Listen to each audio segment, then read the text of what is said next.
Hello, everybody, and welcome to this week's edition of the Travel Coffee Break. I'm Alistair Mackenzie, as you can now see, and I've got a couple of guests with me, and hopefully one to show up as well, but he's maybe having technical problems.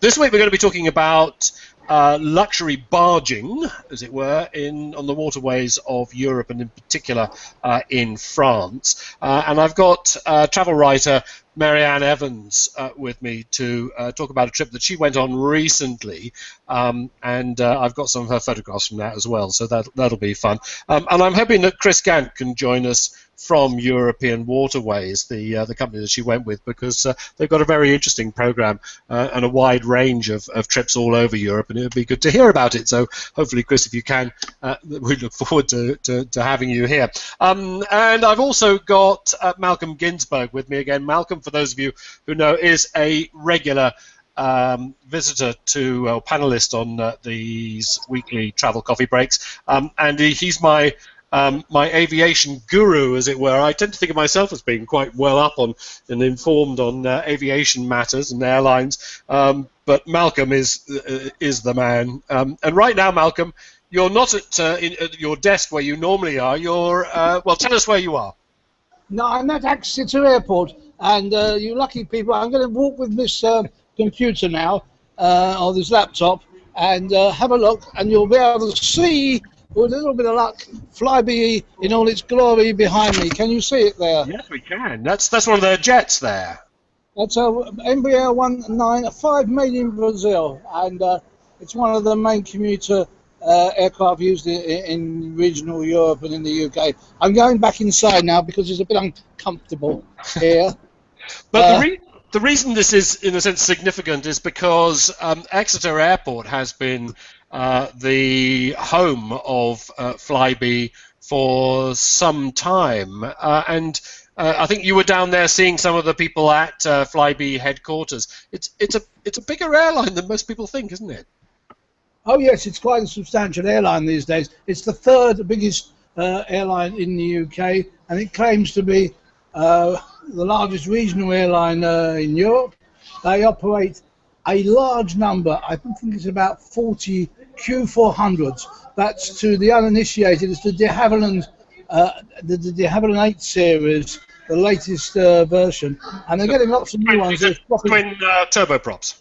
Twin turboprops, yes. The things go around. People think that they're different from jets, but they're actually jet engines driving propellers, and they're very quiet. They're used a lot at London's City and other airports that are noise sensitive. I came down from London City this morning in a little over an hour. It was very quick, very, very convenient. The airport, the less said about Exeter Airport, the better. I went to Gibraltar Airport during the week. Well, I did hope to contact you. It's the finest small airport I have ever been to. A wonderful, wonderful building, half finished. It's complete right up to the fence where it becomes Spain.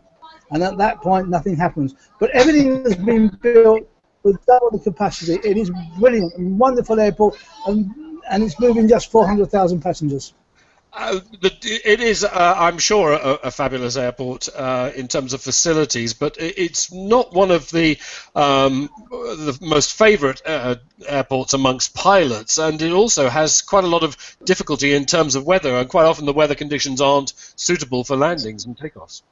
Oh, it's one of those airports that keep pilots on their toes. And I can't remember an accident there, but it is a bit tricky, and you've got the Spaniards across the border. In fact, it's one of the poorest parts of Spain, just across the border. They are desperate for the border to be opened up, but Madrid won't allow it. The Queen has never been to Gibraltar, which is not the right thing in my opinion, but the Spaniards are a very weird bunch. Once they open it all up, it's going to make the whole place down there boom, but it hasn't happened yet.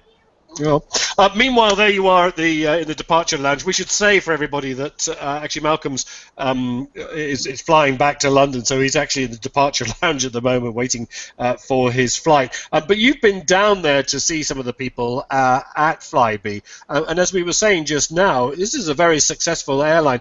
So successful that you were saying in your Business Travel News Monday edition that there are now other serious airlines poaching their senior staff because they seem to have made such a good job of it.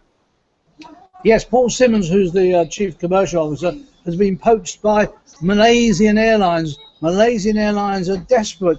They have one of the finest hub airports in the world. I think they're number 4 or number 5 in the world, but they've had very, very mismanagement, serious financial problems.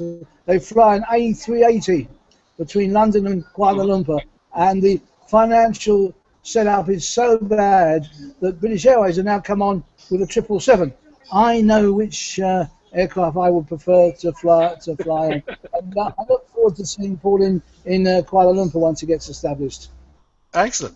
Speaking of British Airways, I noticed that they're making 1 or 2 changes at the moment. This week they announced that they're no longer flying out to, is it Kazakhstan, I think, but they are now flying to Valencia, which really surprised me because I imagined that they would have been before. Well, it's a bit of an oddity, the fact that they're not. By the way, that's a 737 going off to Egypt, full of school kids. And there's, sorry, that's not me.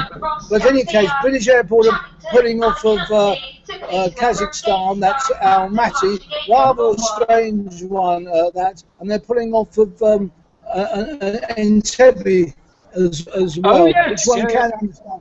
Being undercut substantially via the Gulf. So if you go 7 days a week via the Gulf, so that's the way you go in a very nice aircraft. That's yes, that was quite a surprise really, because British Airways have been kind of a loyal airline into Uganda, and so dropping Entebbe is really a sign that despite all of that, as you say, their passengers are preferring to fly with the I don't know, is it Emirates or it's certainly yeah, it's Emirates.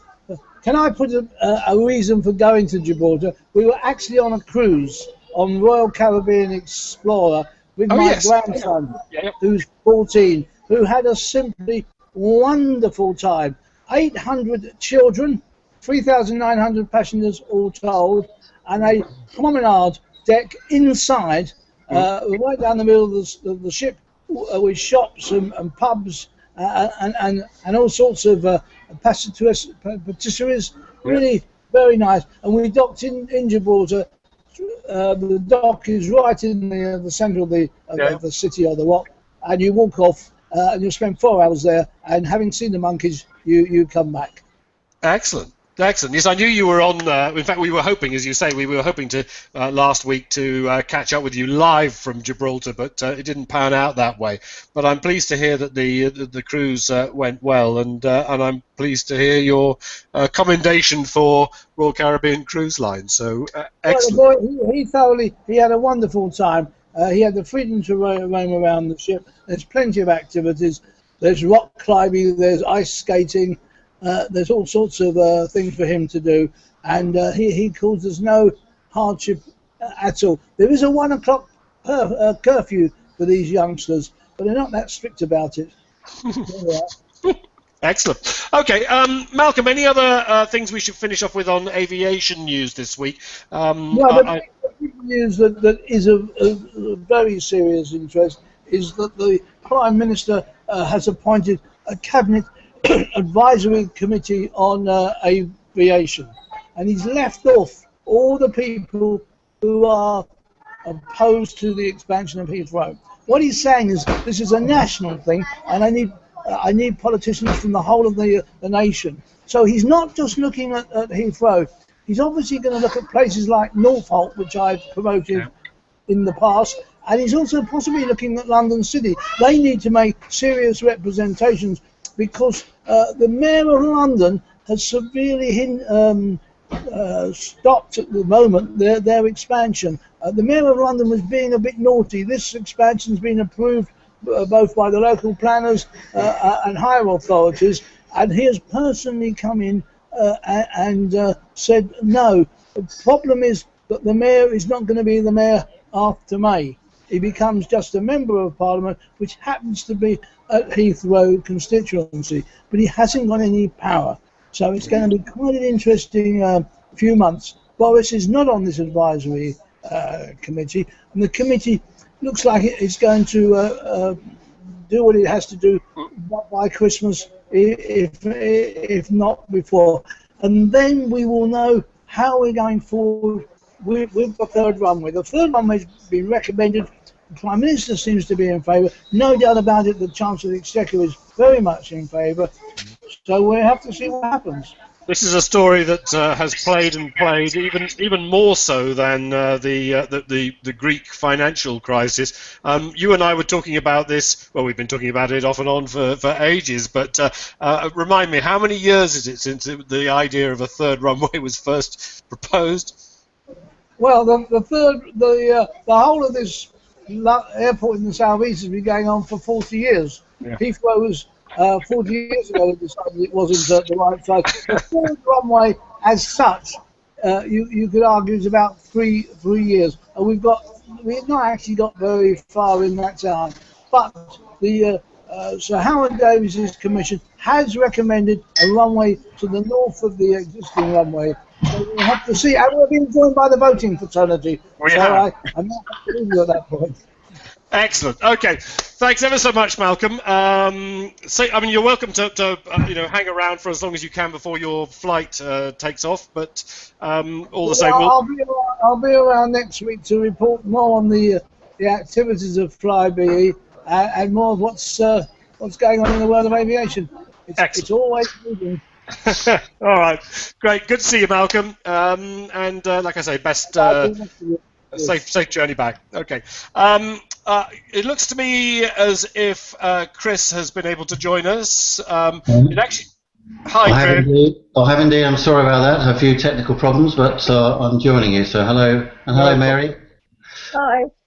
Very good to see you. Now this is we're getting now to the cutting to the chase now, as they say, because this was what we planned to talk about this week.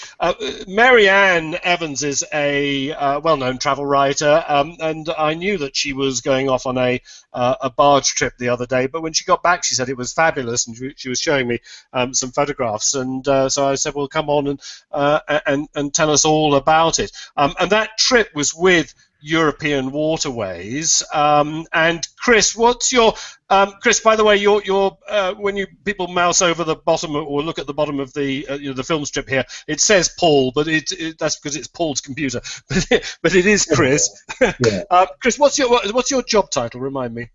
I'm Chris Gant. I'm the marketing manager and PR manager here at European Waterways. I've been here about 8 years and worked in marketing and PR for a long time, but it's by far the loveliest product I've ever had to be involved with. So. Yeah, it does kind of sell itself. Mary Ann, tell us about your trip. Where did you go?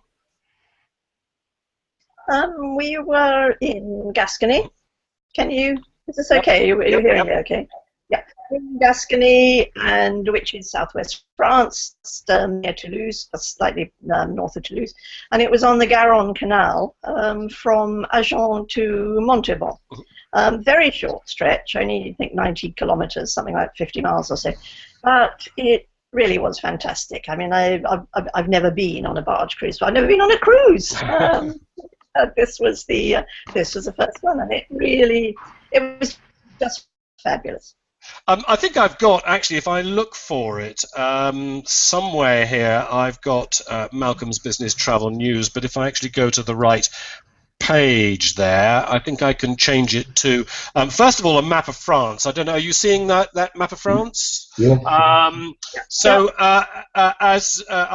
zoom in. I think, Marianne, correct me if I'm wrong, that you were down here because you flew into Toulouse. And I think you were in this area down here, Moissac, for example, Castle Saran. Is that sort of territory, isn't it? Yeah. Absolutely right. We started in Montauban and went from Montauban actually slightly down on an extraordinarily small canal to something called the Water Slope, which you, Alistair, as a sort of machine madman would have loved. From there, we went up again along the Garonne, along the Tarn a bit, along the Garonne canal, and up to Agen. So it was absolutely fantastic. This is the European Waterways website, and actually, I discovered that if you click here and then click here, we can see that particular cruise. There we are. There's the Rosa. So one of a selection of cruises. Chris, it's not just France, though, is it? I mean, I'm looking at the map here and thinking it looks predominantly France, but you've got I see cruises in Scotland and Italy as well. Yeah, you're right, Alistair. I mean, we have 17 barges in the fleet, and most of them are in France, predominantly in the areas most popular for hotel barging, or if you like, the home of hotel barging, which is Burgundy and the Canal de Midi. But we have one on the Canal de Garonne, the Rose, which of course Marianne was on. We've got one which is very popular on the Alsace, in the Alsace region, on the Canal de la Marne-Rhin, near Strasbourg. But you're right, we have others in various parts of Europe. Scotland, in the most spectacular cruising region, of the Highlands on the Caledonian Canal and Loch Ness. One in Ireland on the River Shannon called the Shannon Princess. One on the River Thames, actually, probably cruising the prettiest part, I think, of the Thames from Hampton Court up to Henley. And then others, like we do some Holland tulip cruises in the spring when all the tulip fizzles are out and people go to places like Keukenhof Gardens. Yeah. And then we've got one in Italy on the Po, which goes from Venice to Mantua, which is a lovely route, and actually used to be very popular for river cruises, but because the water levels got so either low or too high, not many vessels can cruise on yours. So if you like, we've got a barge which can actually do, a 20-passenger barge which can go all the way up to Mantua without worrying about the water levels. So there's a big selection. So I was going to ask you about the boats themselves. I mean, are they similar to the kind that we can see behind you and that Marianne went on? Most of them are. Yeah, the one you can see behind me is called the Renaissance, with 8 passengers. They've all got individual characters and histories. I mean, funnily enough, one of the ones which was most interesting is called the Art de Vivre, and she cruises on the Nivernais now, and she was actually built in about 1912 and was carrying munitions to the First World War and bringing casualties back. But most of them were were built between sort of like the First World War right through to the 40s and 50s.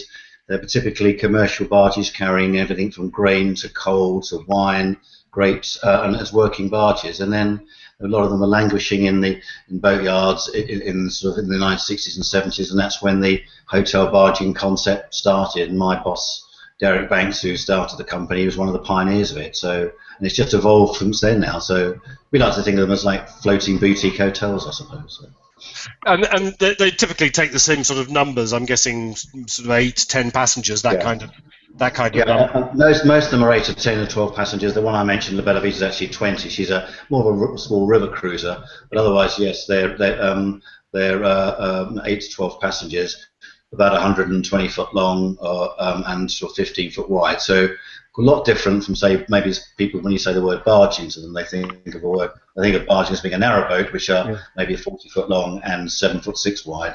These are much larger, and therefore the accommodation's bigger, and they've been converted into, to say, for floating little house party sort of environments. So we get half of our business are people who book cabins separately, and other people we get family charters, granddad's retiring, that sort of thing, and takes his kids on a trip of a lifetime.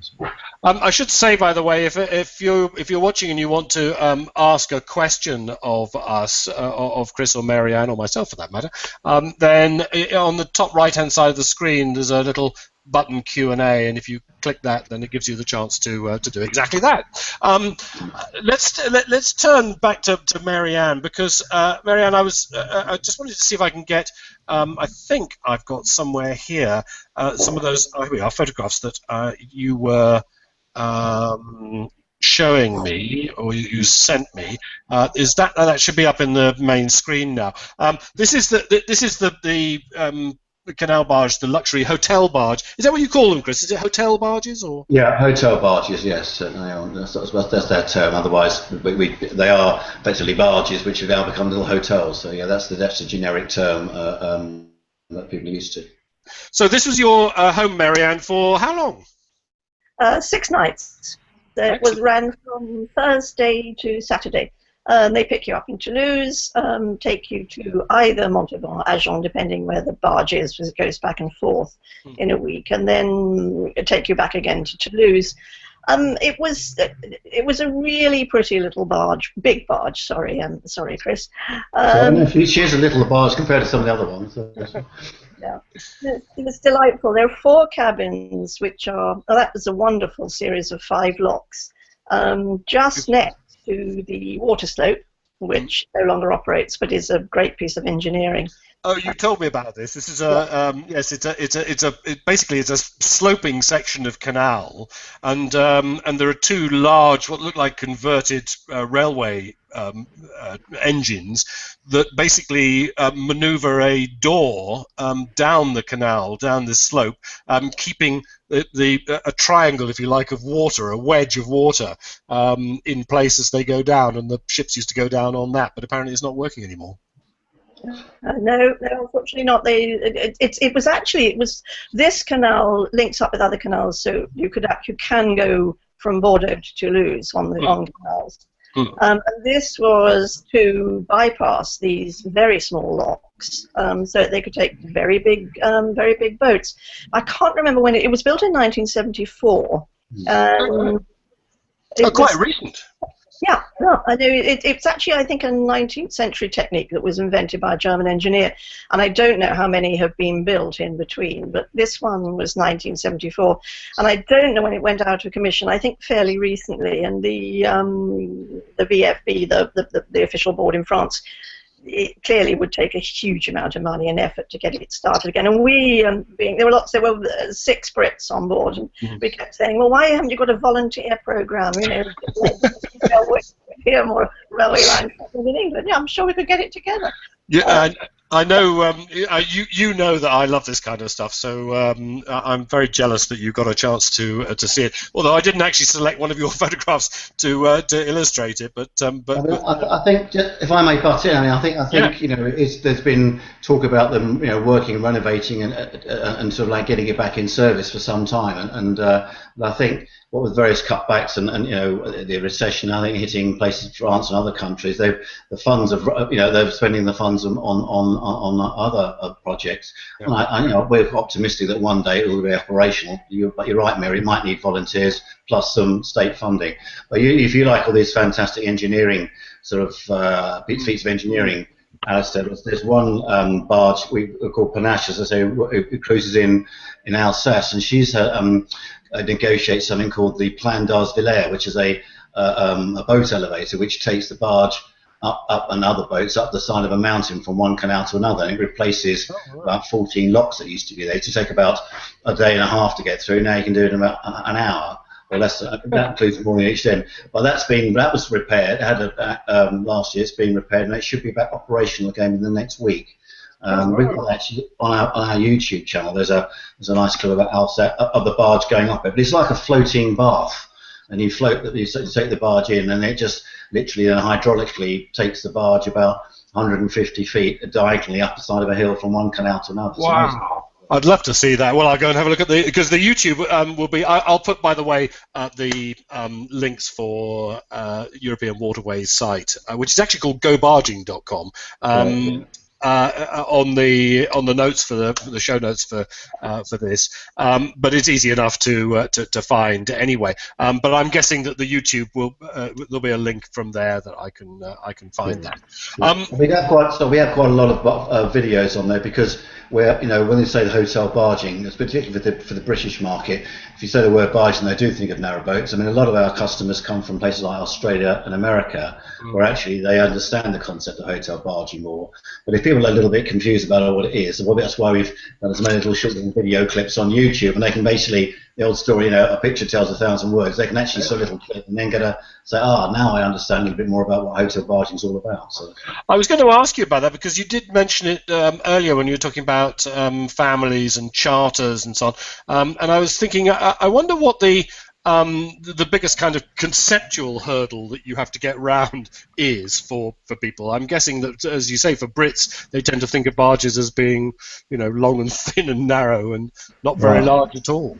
Yeah, well, I suppose you're right. For the perception from the UK market is that, but I think worldwide otherwise, because in America, for instance, if you want to go on a cruise holiday, you either go to the Caribbean on a big cruise line, or you go up and down the Mississippi on a big pedal steamer. Yeah. But most of our clients who are, you know, 50, 60 plus are retired, who've got, you know, they like the finer things in life, and they like to come across to Europe anyway for 2 or 3 weeks, and like to send the idea of doing something different on a hotel barge. You know, they've done lots of other holidays, and they go back to their country club when they get home and say, we did something different this year. And but I think in terms of, you know, that's the message that from there for the UK, it is a slight ongoing sort of educational program as far as the UK is concerned, because as I say, they do think of barging as more as narrowboating, which is very different.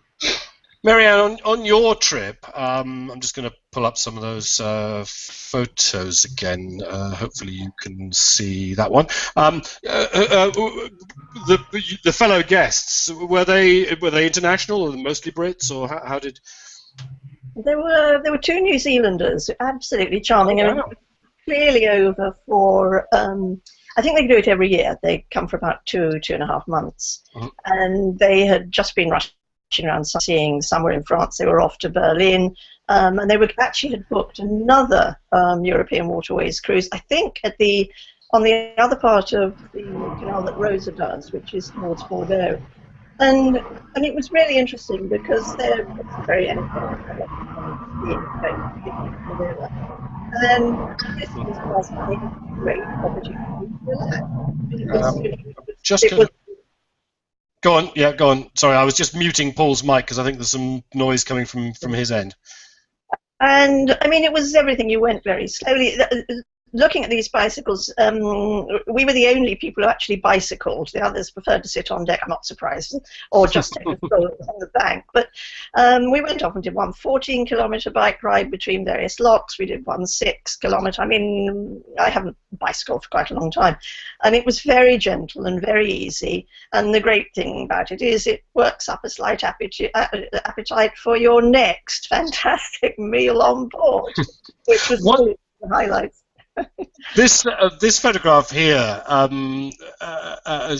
reminds me that, of course, one of the great joys of waterways is that they do actually go right into the centre of town, and that gives you an opportunity to get out and actually explore the surroundings, which is presumably one of the sort of the key highlights of these trips. Yes, it is. I mean, the key highlight for me was sitting on the boat doing nothing, being waited on. But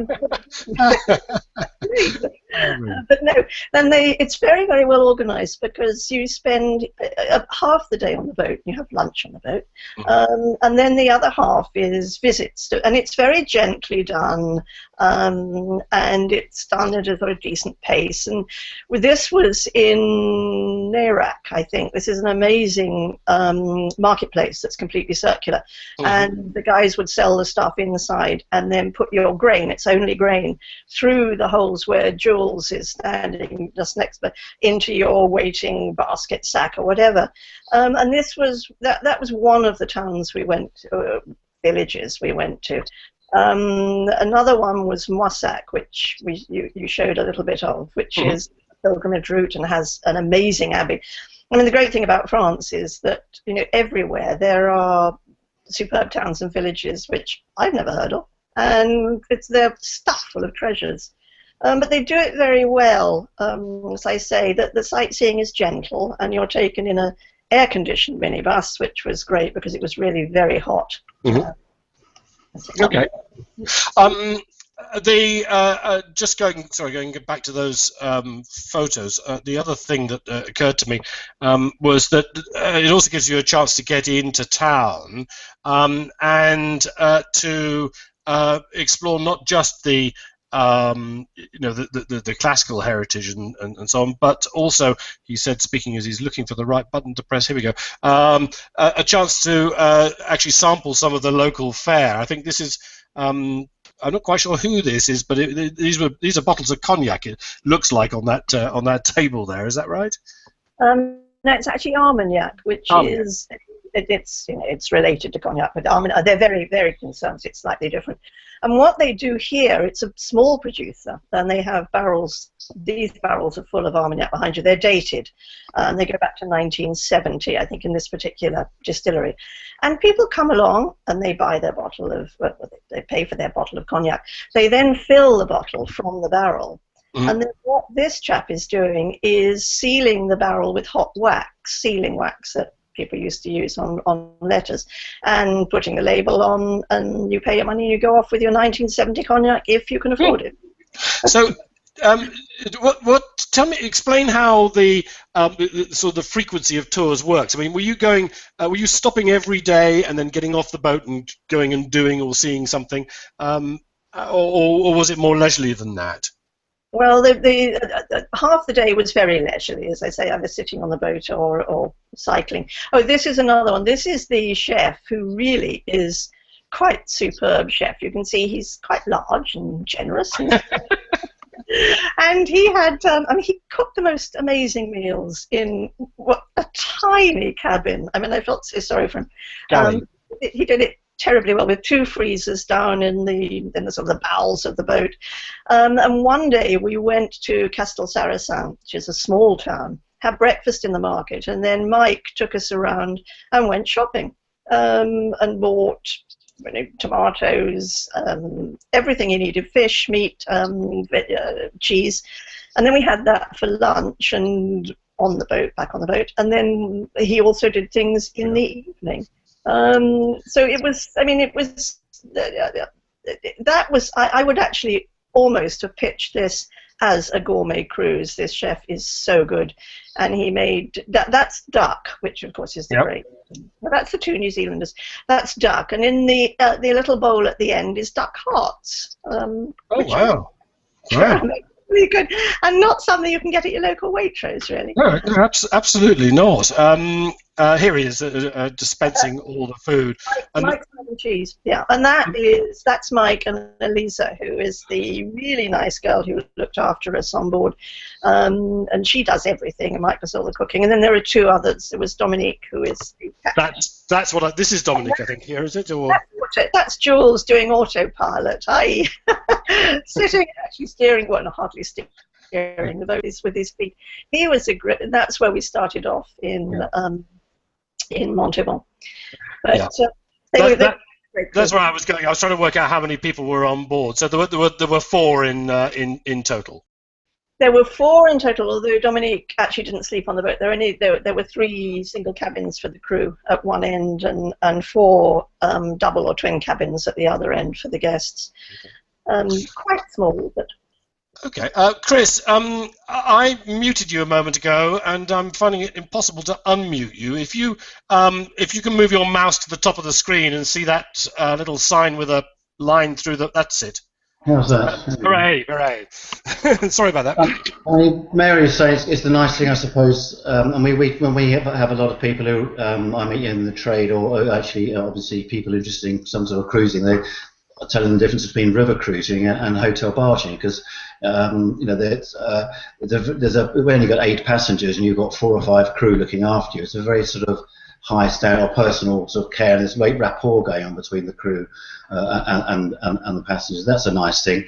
And also, as she was saying earlier, about the fact you can just jump off at the next lock and have a walk, or go on a bike ride and get on back on the next lock, because the barge is only tootling along at 3 miles an hour. So some of the things that you couldn't do on a large riverboat, because it's maybe going through, it only cruises off maybe moors once a day in somewhere like Budapest or Cologne. You can't do that. You can do that. Those larger ones will take big numbers of people on board.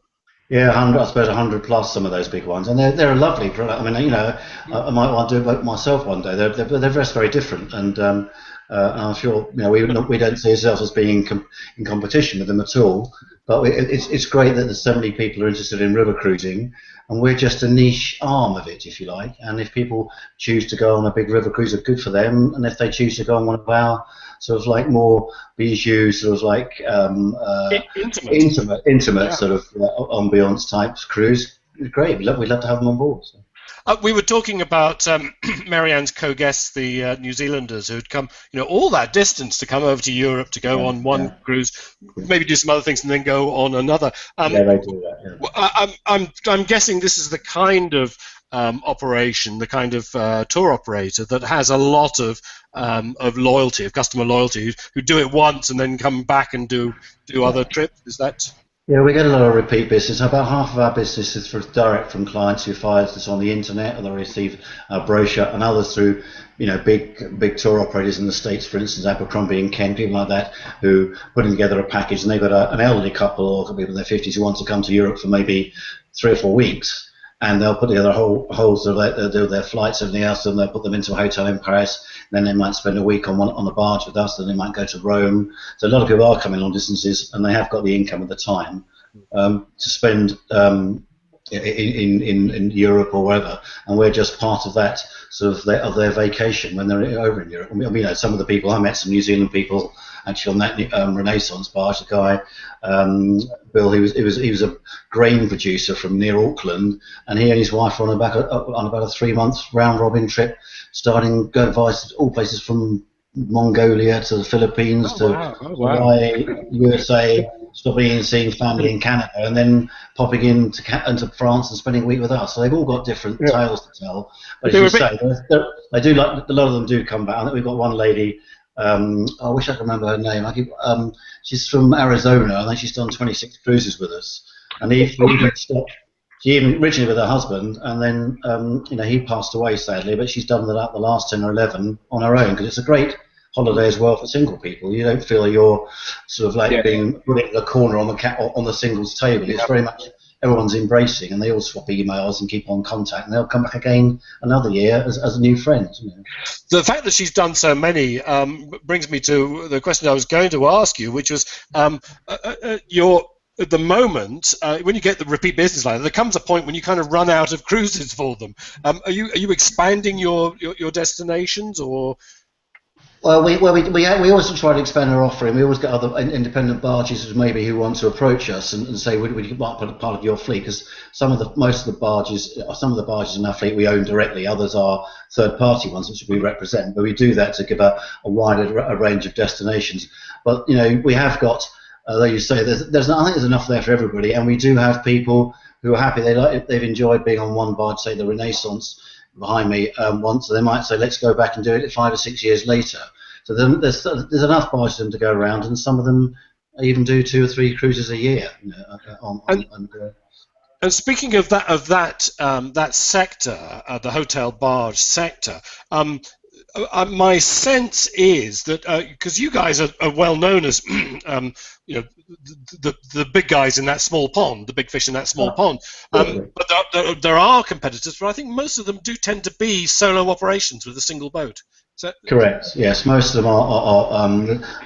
There's Oryx, Orient Express, now called Belmont. They've got a small fleet of about 4 or 5, and they are the same sort of standard as us, and they operate in a couple of the same regions. But you're right. Otherwise, the rest of them are single owner operators, and they're of different standards. So we might sometimes get a hotel, a husband and wife who run a barge in the Midi, and they say, well, actually, we could do with some more business, more clients. Can we join your fleet? We'll go and inspect their barge, and if it's not really up to scratch, we'll say, look, you're going to have to do quite a bit more before we can put it in our fleet, because people have standards they expect from us. But there's about 60 or 70 hotel barges operating throughout Europe, and we've got 17 of them. So I suppose we're not quite going to come under the Monopolies Commission yet, but. Talking about the food that we were seeing there, and that Marianne was talking about, did she just fall on her feet, or are most of the cruises like that? Well, I mean, we know it's an intrinsic part of our offering is being able to offer really good gourmet food. A lot of the chefs that we do employ are working in top class hotels, or typically maybe Swiss upmarket chalets in the Swiss Alps, or French Alps during the winter season. Then they come and work for us. But we do, we test them out. There's a fairly small community of crew. People come and go. We have most of them. They're all English speaking, and some of them might be French or New Zealand or Australian or English, and they'll come and work for us for a time. Then they'll go away, and then they'll come back again. So our recruitment company, our recruitment manager here, Isabel, she's got a little black book. Who've got all these wonderful chefs, and they move from one barge to another. But it's not. Put it this way: if the sort of clientele that we have, if they weren't happy with the food, we know about it pretty quickly. And it's the same with the wines as well. I mean, what we tried to, I'm sure Mary, you probably appreciated that when you're served wine, with each meal you're served a different red and white, and lunch during the course of the week you'll have a lot of maybe 20 different wines, and with each meal you have at least a couple of cheeses. So if you like wine and cheese, you're onto a good wicket. But it's the way they explain them, rather than say, would you like red or white? It's actually each hostess will explain the provenance or the domain that it's come from, because a lot of these domains we've got to know over the years, and we buy in the wine, and we take them for wine tastings. So we're telling a story. We're telling a story. It's all about painting a picture, and it's all a little theatre, but the clients love it. And it's the same with cheeses. This is a used milk cheese or milk cheese. Yes, yeah. It's a world of difference, because you can say this wine or this cheese. Do you remember when we came around the corner and that wide bit of the river and there was that big hill there? Well, that's the farm it came from. Absolutely. And then at the end of the week, we give them a menu, or a memento of the week with the list of the wines and the cheeses and the menus, and that they're encouraged to get recipes, and from ask recipes, or if there's one particular meal they've liked, they often say, "Oh, the chef, can you write it down for me? I want to try it when I get home." So that's that sort of interaction, that sort of intimate ambience, which people seem to like. There was some years ago, and I'm guessing this may have had an influence on the image of hotel barging. That famous series that Rick Stein did on a barge. I'm not sure if it was one of yours, but either way, it was one of yours. Excellent. But it was actually the Rosa. Was it? But it stamped it with that authority, didn't it? A gastronomic meander through the countryside. Yeah. I mean, that was the best bit of PR we probably ever had, and that was done it was recorded. Rick Stein and the BBC spent about 10 weeks over in sort of the spring of 2004 on the Anjodi. This is the first barge that we launched back in sort of 1978, and on the Rosa. Did a 10-part series. It went very well in the UK, and we've also got. That's what it also went on cable in Australia and New Zealand, which is why.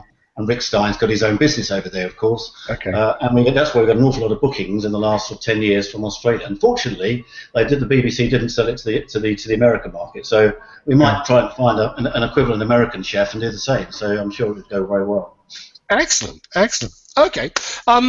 Thanks to you both for joining me today. It sounds and it looks absolutely fabulous.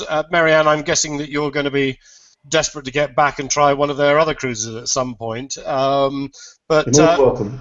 But did you? I mean, when you're talking to people, I mean, what have you been telling them was the high spot? What's that sort of that one thing that you always go, oh, and this was special? It's quite difficult to say, actually. I have to say that the food and the wine really were outstanding. Apart from there was a basil sorbet that went with a very intense lemon, sort of not a lemon meringue thing, but a lemon pudding, and that didn't go down so well. But apart from that, I mean, Mike the crew was outstanding. Mike Crowson, who is the chef, he actually comes from Cornwall as well, so he knows Nick. Rick.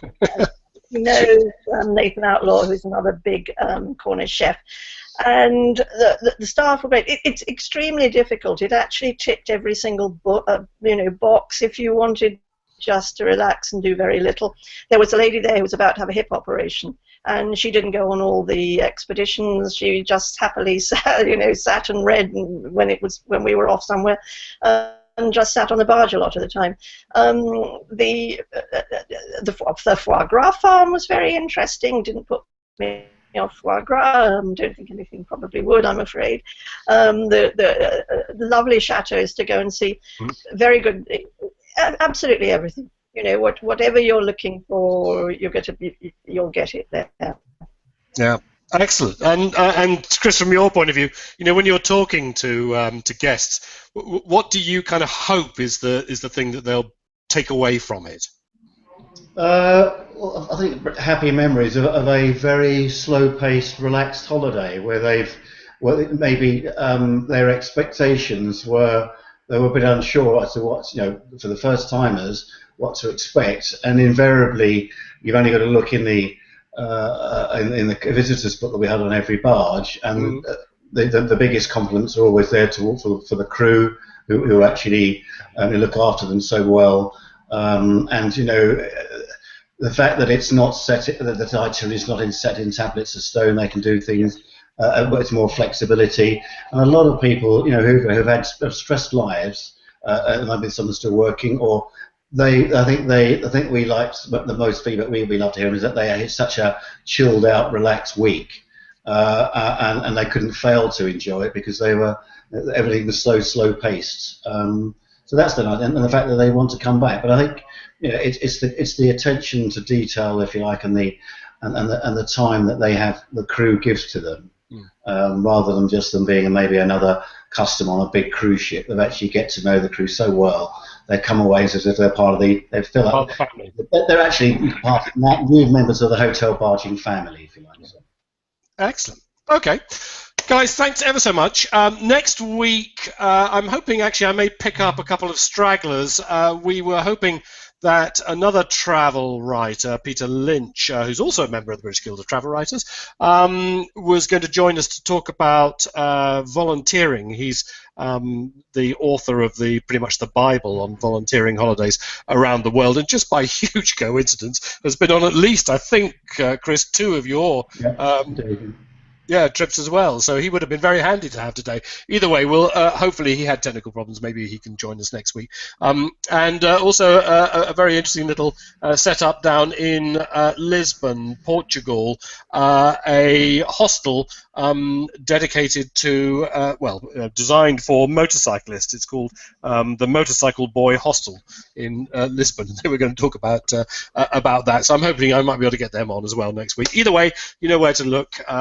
www.travelcoffeebreak.com is where all the forward-looking plans are. Hope to see you next week. And Marianne and Chris, thank you ever so much for joining us. So bye for now. Thank you. Bye.